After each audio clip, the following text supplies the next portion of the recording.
சென்னையில் புதிதாக 88 மாநகர பேருந்துகளின் சேவையை தொடங்கி வைத்தார் அமைச்சர் உதயநிதி ஸ்டாலின். புதுப்பிக்கப்பட்ட 12 தாழ்த்தர பேருந்துகள் மீண்டும் மக்கள் பயன்பாட்டிற்கு கொண்டுவரப்பட்டன.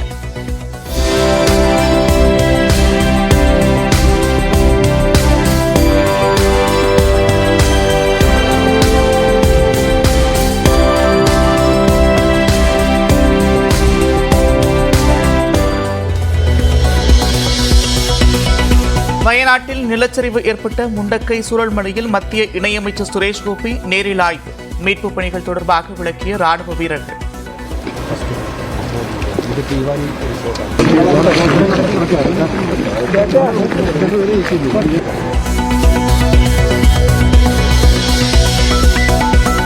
நிலச்சரிவால் பாதிக்கப்பட்டுள்ள வயநாட்டில் 6வது நாளாக தொடரும் மீட்புப் பணி. மண்ணால் மூடப்பட்டுள்ள வீடுகளில் சடலங்கள் இருக்கிறதா என்றும் ஆய்வு.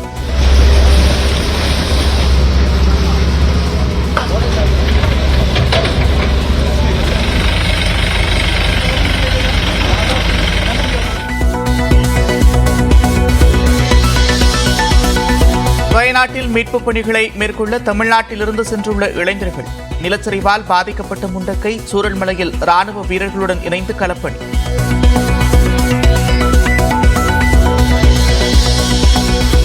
கேரளாவில் நிலச்சரிவால் பாதிக்கப்பட்ட மக்களுக்கு தேவைப்படும் நிவாரணப் பொருட்கள் மாவட்ட ஆட்சியர் அலுவலகங்களுக்கு வரும் பொருட்கள் முகாம்களுக்கு பிரித்து அனுப்பி வைக்கப்படுகின்றன.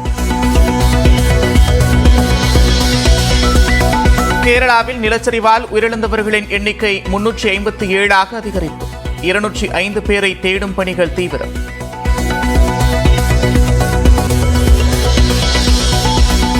நெல்லை மாநகராட்சி மேயர் பதவிக்கான திமுக வேட்பாளராக கிட்டு என்கிற ராமகிருஷ்ணன் தேர்வு. அமைச்சர்கள் KN நேரு, தங்கம் தென்னரசு தலைமையில் நடைபெற்ற ஆலோசனைக் கூட்டத்தில் முடிவு.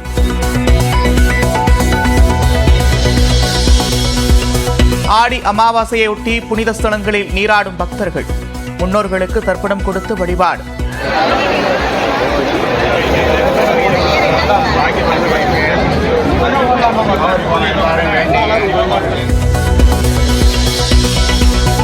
நியூஸ் 18 தமிழ்நாடு செய்தி எதிரொலியாக திருவாரூர் மாவட்டத்திற்கு வந்தடைந்த மேட்டூர் அணையின் நீர். மூணாறு தலைப்பிலிருந்து வெண்ணாற்றுக்கு தண்ணீர் திறக்கப்பட்டதால் விவசாயிகள் மகிழ்ச்சி.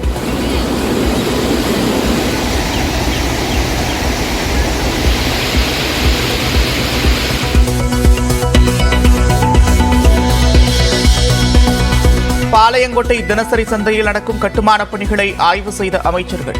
நெல்லை ஆட்சியர் ஆய்வுக்கு வராததால் செல்போனில் அழைத்து கடிந்து கொண்ட அமைச்சர் KN நேரு. எப்போ வருது சார் எப்போ வருது சார் கலெக்டர்? 2 மந்திரி வந்து நிற்கிறீங்க, கலெக்டர் நீங்கள் வரலாம். அதுக்கு சார் வந்தாங்க சார். வணக்கம். ரைட் வாங்க ரைட் வாங்க. கரூர் கிருஷ்ணராயபுரம் அருகே தலையில் தேங்காய் உடைத்து அம்மன் கோவிலில் பக்தர்கள் நேர்த்திக்கடு. கேரளா, கர்நாடகா, ஆந்திராவிலிருந்து நூற்றுக்கணக்கான பக்தர்கள் வருகை.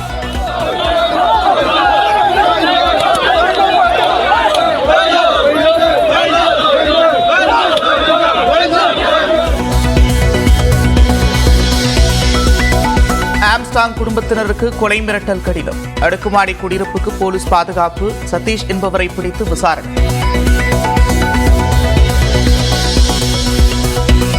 விசாகப்பட்டினம் ரயில் நிலையத்தில் எக்ஸ்பிரஸ் ரயிலில் பயங்கர தீ விபத்து. நல்வாய்ப்பாக பயணிகள் குறித்த நேரத்தில் வெளியேற்றப்பட்டதால் காயமின்றி தப்பினர்.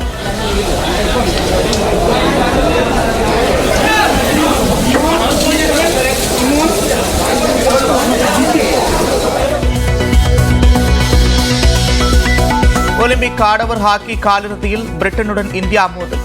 இன்று பிற்பகல் 1:30 மணிக்கு போட்டி தொடங்குகிறது.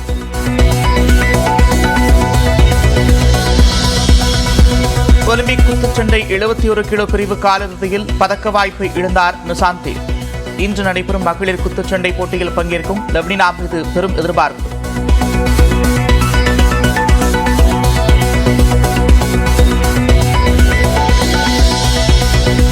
இந்தியா இலங்கை அணிகளுக்கு இடையில் இன்று 2வது ஒருநாள் கிரிக்கெட் போட்டி.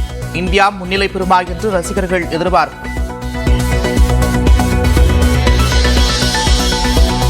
சோமாலியாவில் கடற்கரை ஓர உணவகத்தின் மீது தீவிரவாதிகள் தற்கொலைப்படை தாக்குதல். 37 பேர் உயிரிழந்த நிலையில் 200க்கும் அதிகமானோர் காயம்.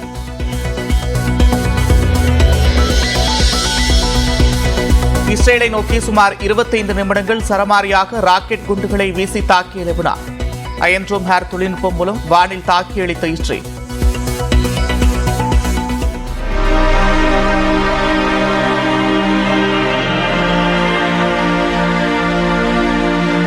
நான் இருக்கக்கூடிய இடத்துல தான் நிலச்சரிவு ஏற்பட்டது. அந்த நிலச்சரிவு ஏற்பட்ட இடத்தினுடைய கோர காட்சிகளை நீங்க பார்க்கலாம்.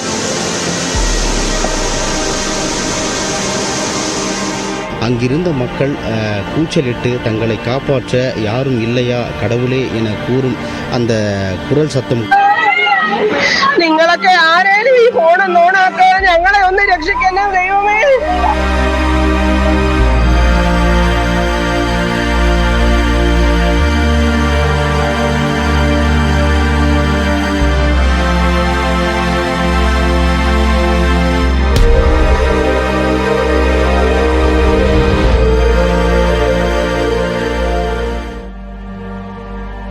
கேரள மாநிலம் வயநாட்டில் நிலச்சரிவு ஏற்பட்ட பகுதிகளை மத்திய இணையமைச்சர் சுரேஷ் கோபி நேரில் ஆய்வு செய்தார். வயநாடு அடுத்த முண்டக்கை, சூரல்மலை, பூஞ்சரி மட்டம் உள்ளிட்ட பகுதிகளில் நிலச்சரிவு முற்றிலும் உருவடைத்தது. அப்பகுதியில் 6வது நாளாக மீட்புப் பணிகள் தீவிரமாக நடைபெற்று வருகிறது. இந்நிலையில் நிலச்சரிவு ஏற்பட்ட பகுதிகளில் மத்திய இணையமைச்சர் சுரேஷ் கோபி ஆய்வு செய்தார். அப்போது மீட்புப் பணிகளில் ஈடுபட்டு வரும் ராணுவ வீரர்களுடன் சுரேஷ் கோபி கலந்துரையாடினார்.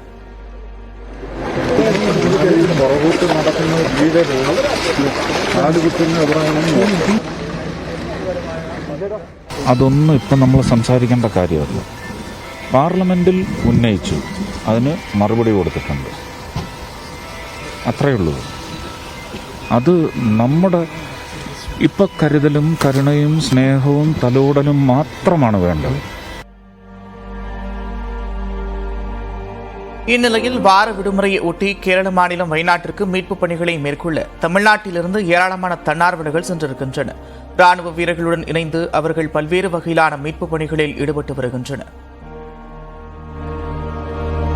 சார், நாங்கள் குறிப்பாக எங்கள் தேவையற்ற அந்த பிளாஸ்டிக் பொருள் அதெல்லாம் டிஸ்போஸ் பண்ணுறோம் சார். நாங்கள் அதேமாரி அந்த சிலிண்டரு, அந்த ராணுவத்துக்கு கூட நாங்கள் உதவிகளாம் பண்ணுறோம் சார். அவங்களுக்கு சென்னையில் 35 இருக்கைகளுடன் 75 பேர் பயணிக்கும் வகையில் புதிய தாழ்தள பேருந்து சேவை தொடங்கி வைக்கப்பட்டுள்ளது. பேருந்துகளின் சிறப்பம்சங்கள் குறித்து விவரிக்கிறார் நமது செய்தியாளர் லிபிகா. சென்னை மாநகர போக்குவரத்து கழகம் சார்பில் இன்று முதல் 58 புதிய தாழ்தள பேருந்துகளானது தொடங்கப்பட்டிருக்கின்றது. மாற்றுத்திறனாளிகளுக்கு என்றே இந்த பேருந்துகளானது வடிவமைக்கப்பட்டிருக்கின்றது.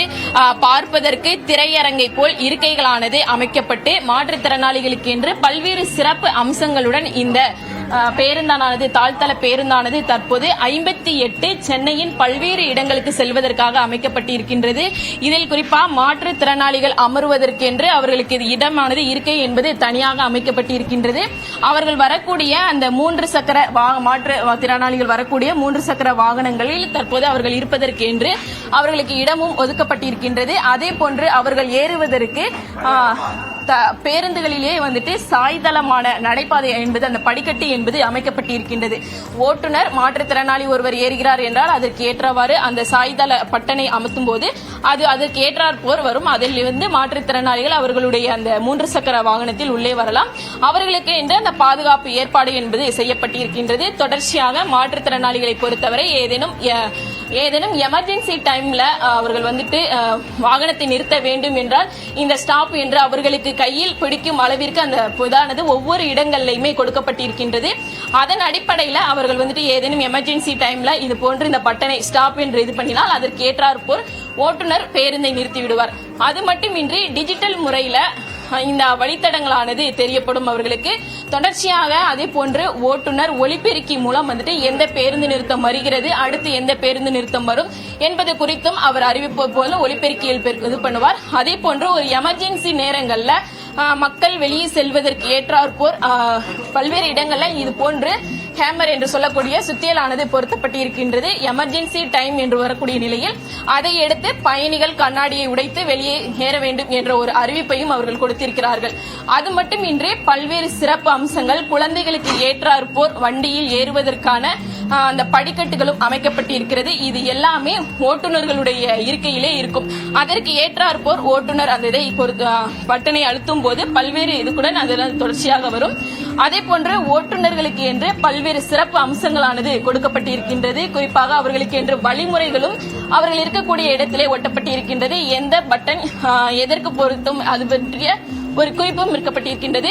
தற்போது ஓட்டுநரிடையே கேட்கலாம். ஆனா என்னென்ன வழிமுறைகள் உங்களுக்கு கொடுக்கப்பட்டிருக்கு? இந்த பஸ் பொறுத்த மட்டும் மாற்றுத்திறனாளிகளுக்காக முழுக்க உருவாக்கப்பட்ட பஸ் இது 400 மீட்டரு கீழே சாய்க்க முடியும். அவங்க ஏறுறதுக்கு சௌகரியமா எல்லாமே எளிமையான முறையில் தான் இருக்குது.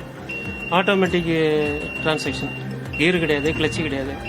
அதனால டிரைவர்களுக்கு கொஞ்சம் சுலபமாக இருக்கும்.